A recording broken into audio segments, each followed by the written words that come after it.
آدمی دو یعنی مردے دو ہیں. سو اس لحاظ سے غالباً یہ چیز ایک مسلمہ تحریر تھی لکھی ہوئی کہ جس کے پاس طاقت ہے وہ دوسرے کو ضرور قبر تک پہنچائے گا، ورنہ زندہ رہنے میں پھر بھٹو جو ہے وہ ضیاء الحق کو قبر تک پہنچا دیتا. سو ایک تو یہ مسئلہ ہے. اور آج ماشاء اللہ نہیں ہے، آج صورتحال مختلف ہے. عدالتوں پہ پریشر ہو سکتا ہے، لیکن اگر عدالتیں وہ پریشر نہ مانیں تو آج ان کو کوئی نقصان نہیں پہنچا سکتا. لہٰذا صورتحال پہلے کی نسبت مختلف ہے. ماشاء اللہ بھی نہیں ہے اور جمہوریت بھی ایک لحاظ سے نہیں ہے کہ ایک ایسی حکومت آج براجمان ہے جو کہ عوام کی حمایت نہیں رکھتی. لہذا وہ ان سے توقع کی جا سکتی ہے کہ وہ لا قانونیت کی طرف جائیں، ایسے کام کریں، ایسا کوئی عمل کریں جس سے کہ وہ عمران خان سے جان چھڑا سکیں. اب آ جاتے ہیں پرسنالٹیز پہ. عوام میں فالوئنگ ایک وقت پہ بھٹو کی بھی اسی طرح تھی، اور لوگ بھٹو کے لیے کوڑے بھی کھاتے تھے، جان دینے کے لیے بھی تیار تھے. بہت اس کے اب کہہ لیجئے کہ ایوب خان کے دور میں اس کی مقبولیت شروع ہوئی اور وہ 7ویں آسمان تک گئی، اتنی زیادہ مقبولیت تھی. لیکن جو لوگ بھٹو کو جانتے تھے، جو سمجھتے تھے، وہ بہت ساری ایسی باتیں کرتے ہیں. جیسے کوٹ کیا جاتا ہے، برطانیہ کے سفیر جو اس وقت کے تھے وہ یہ کہتے تھے کہ اگر پاکستان نے پنپنا ہے تو پھر بھٹو کا زندہ رہنا وہ پاکستان کے لیے وہ پاکستان کے مفاد میں نہیں ہوگا. یہ چیز کیوں کہی جاتی تھی؟ بھٹو ایک بڑا انٹیلیجنٹ آدمی تھا، ایک بہت ہی ویل ریڈ آدمی، اوریٹر، تقریر بڑی زبردست کرتا تھا، مجمع کو باندھ دیتا تھا. عمران خان میں شاید یہ کوالٹیز نہ ہوں یا کم ہوں، مگر دوسری کوالٹیز جو اور چیزیں ہیں اگر ان کا موازنہ کریں تو بڑا فرق ہے. میں 2-3 چیزیں ہی یہاں کوٹ کروں گا. پہلی چیز یہ کہ جب بھٹو نے پیپلز پارٹی بنائی اور اس وقت وہ ملک کے مشہور اور اچھے بااثر لوگوں کو کانٹیکٹ کر رہے تھے کہ وہ ان کی پارٹی جوائن کریں، تو اس وقت اصغر خان ریٹائر ہو چکے تھے اپنے سروس سے اور پولیٹکس میں آنا چاہ رہے تھے. تو بھٹو نے اصغر خان کو جا کے کانٹیکٹ کیا. یہ جو میں بات آپ کو بتا رہا ہوں یہ نیوز ویک میں چھپی تھی اصغر خان کے انٹرویو میں. اصغر خان نے اپنا انٹرویو دیا اور اس نے کہا کہ جب میرے پاس آئے تو بھٹو نے کہا کہ میں چاہتا ہوں کہ آپ پیپلز پارٹی جوائن کریں. تو اصغر خان کہتے ہیں کہ میں نے ان سے سوال کیا کہ آپ مجھے یہ بتائیے کہ آپ کا منشور ہے کیا، کیونکہ میں پہلے ایک اچھا منشور دیکھنا چاہتا ہوں جس کی بنیاد پہ میں کسی سیاسی پارٹی کو جوائن کروں. تو وہ کہتے ہیں کہ بھٹو نے جواب دیا کہ میرا منشور یہ ہے کہ میں نے اگلے 20 سال تک پاکستان کے عوام کو بے وقوف بنانا ہے. اس سے اصغر خان پیچھے ہٹ گئے. وہ کہتے ہیں کہ مجھے اس آدمی کی نیت کا پتہ چل گیا. دوسری بات، جنرل ایوب خان کے ڈائریوں میں سے ان کی ڈائری میں 2 ایسی چیزیں لکھی ہوئی تھیں جس میں یہ کہا ہوا تھا کہ 1958 تک بھٹو انڈیا کی شہریت رکھ کے بیٹھے ہوئے تھے اور انڈیا میں خط و کتابت تھی ان کی، اور وہ لکھتے تھے وہاں پہ جو ویکٹو ٹرسٹ پراپرٹیز وغیرہ کا جن کے پاس کنٹرول تھا، کسٹوڈین انہیں کہتے تھے، ان کے ساتھ ان کی کورسپونڈنس چلتی تھی جس میں وہ کہتے تھے کہ میں بھارتی شہری ہوں، لہٰذا جو میرے والدین کی چھوڑی ہوئی جائیدادیں ہیں یہاں پہ ان کو متروکہ جائیداد نہ قرار دیا جائے، بلکہ وہ میری جائیدادیں ہیں اور میں جب چاہوں میں ان کو حاصل کر سکتا ہوں. دوسری طرف پاکستان میں متروکہ جائیدادوں کے لیے اس وقت لوگ کلیم اپنے جمع کراتے تھے، اور کلیم جب مل جاتے تھے تو پیسہ ملتا تھا یا اس کے بدلے میں آپ کو کوئی پراپرٹی یہاں مل جاتی تھی. تو یہاں بھی انہوں نے کلیم داخل کیا ہوا تھا کہ میرے والدین کی پراپرٹی وہاں رہ گئی بامبے میں، لہٰذا مجھے یہاں دیا جائے. تو ایوب خان کہتے ہیں کہ دیکھیں یہ شخص جو ہے اس نے اپنی سول بیچ دی. اس کے علاوہ جو ان کا، جب وہ وزیر اعظم تھے تو بڑے سخت گیر تھے اس لحاظ سے کہ انہوں نے اپنے مخالفین کے اوپر بڑے بڑے ظلم کیے، ان کو دلائی کیمپ میں پہنچایا، جو کہ آزاد کشمیر میں ایک کیمپ بنایا گیا تھا، جہاں مجھے یاد ہے کہ افتخار احمد طاری لاہور کا ایک بڑا نام تھا، جو کہ بڑا جس سے لوگ بڑا خوف زدہ ہوتے تھے، ڈرتے تھے، خائف رہتے تھے. اس شخص کو بھی اٹھا کے تو جب دلائی کیمپ بھیجا گیا تو چند دن دلائی کیمپ سے گزارنے کے بعد وہ واپس آیا تو وہ اس حال میں نہیں تھا کہ سیاست جاری رکھ سکے.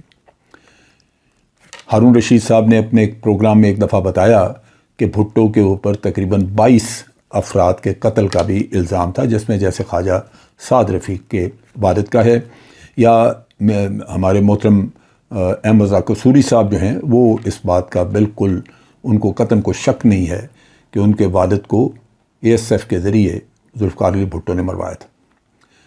اب اگر ان ٹریڈز کا موازنہ کریں تو یہ ٹھیک ہے کہ لیڈرشپ کوالٹیز بھٹو میں زیادہ تھیں، لیکن ان میں نیگیٹیوٹی بہت تھی. جبکہ اگر آپ عمران خان کا موازنہ کریں تو ایک کھلاڑی ہے، ایک سپورٹس مین ہے، جس کے اندر ایک اسپرٹ ہے، اور وہ نیگیٹیوٹیز نہیں ہیں.